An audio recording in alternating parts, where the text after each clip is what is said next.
Wednesday of the 23rd week in Ordinary Time. A reading from the letter of St. Paul to the Colossians. Brothers and sisters, if you were raised with Christ, seek what is above, where Christ is seated at the right hand of God. Think of what is above, not of what is on earth. For you have died, and your life is hidden with Christ in God. When Christ your life appears, then you too will appear with him in glory. Put to death, then, the parts of you that are earthly: immorality, impurity, passion, evil desire, and the greed that is idolatry. Because of these the wrath of God is coming upon the disobedient.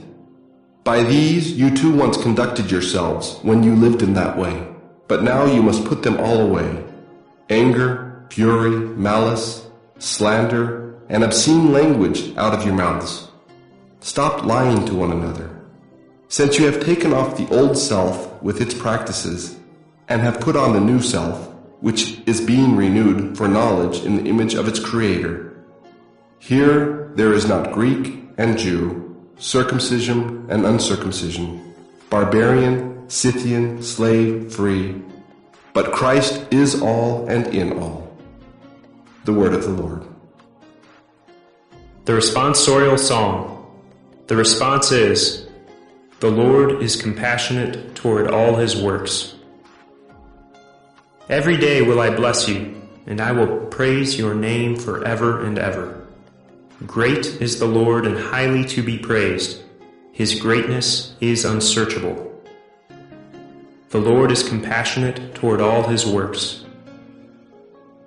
Let all your works give you thanks, O Lord, and let your faithful ones bless you. Let them discourse of the glory of your kingdom, and speak of your might. The Lord is compassionate toward all his works. Making known to men your might, and the glorious splendor of your kingdom. Your kingdom is a kingdom for all ages, and your dominion endures through all generations. The Lord is compassionate toward all his works. A reading from the Holy Gospel according to Luke. Raising his eyes toward his disciples, Jesus said, "Blessed are you who are poor, for the kingdom of God is yours. Blessed are you who are now hungry, for you will be satisfied. Blessed are you who are now weeping, for you will laugh. Blessed are you when people hate you, and when they exclude you, and insult you, and denounce your name as evil on account of the Son of Man. Rejoice and leap for joy on that day. Behold, your reward will be great in heaven. For their ancestors treated the prophets in the same way. But woe to you who are rich, for you have received your consolation. But woe to you who are filled now, for you will be hungry. Woe to you who laugh now, for you will grieve and weep. Woe to you when all speak well of you, for their ancestors treated the false prophets in this way. The Gospel of the Lord. The first reading comes from Colossians 3, 1-11. In this passage, the author speaks about how we have been raised above. We are with Christ.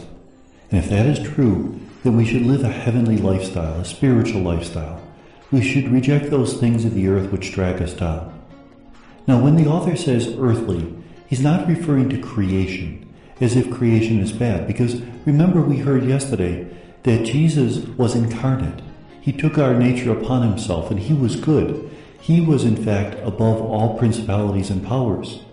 So the created world is not bad, but there are things in the created world which can drag us down, like immorality, impurity, passion, evil desire, greed. Those things, in Paul's authentic letters, remember we doubt that Paul wrote this letter, but in Paul's letters, we hear them referred to as the flesh. The flesh is that which is fleshy, what St. Augustine calls concupiscence, that which makes us animalistic. And so likewise, the things of this earth are defined as anger, fury, malice, slander, obscene language. lying, all the old practices which we no longer live for, because we are a new creation. And in this new creation, there's no longer Greek or Jew, circumcision or uncircumcision, barbarian, Scythian, slave, or free. We belong to Christ, and all of the old divisions which separated us are no longer important. It doesn't mean that we stop being male or female, but what it does mean is that in light of salvation, those things are secondary. The Gospel is from Luke 6:20-26. This is Luke's version of the Beatitudes. We find the Beatitudes in Matthew and Luke in two different versions. In Matthew there are 8 blessings, while in Luke there are 4 blessings and 4 curses. And actually Luke is probably the more original version because blessings and curses are a typical Jewish way of teaching. Remember when Joshua brought the people into the promised land? He had the priests stand on 2 facing mountains, and one side would yell out, "Blessed are those who honor their parents," and the other side would yell out, "Cursed are those who don't." The blessings and the curses. In fact, that was part of the covenant formula. Whenever a covenant was made, there would be blessings if you kept the covenant, curses if you didn't. Well, Luke has the blessings and the curses, 4 of each, and therefore we believe that it's closer to the version that Jesus actually preached. And Luke's version also is more material, more physical. Whereas Matthew says, "Blessed are the poor in spirit," spiritualizing it, Luke says, "Blessed are the poor." And why are the poor and the hungry blessed? Because they're the Anawim, they're the poor ones of Yahweh. And because they're in need, they recognize their need for the Lord. They reach out to Him. The middle class, the rich, are self-satisfied. They're autonomous. They don't need the Lord. And therefore, when Jesus comes into their life, it's very possible they won't accept Him. But those who are weeping, those who are hated by others, recognize that they're alone, and they need someone to fill the void of their hearts. And it's Jesus who will do that. And so rejoice and be glad, because your reward will be great in heaven. And remember, in Luke's Gospel, heaven begins here on earth. Already we are the loved ones, the chosen ones. And we should recognize that Jesus has reached out to us in a special way. Who are the Anawim, the poor ones of Yahweh? Anyone who in any way recognizes that he or she is broken. And I think that includes all of us. All of us are in some way broken, whether it be physically or spiritually, whether it be our hopes are crushed, whether it be the fact that we're confused and we're lost. Whatever it is, Jesus is there for us. And may God bless us.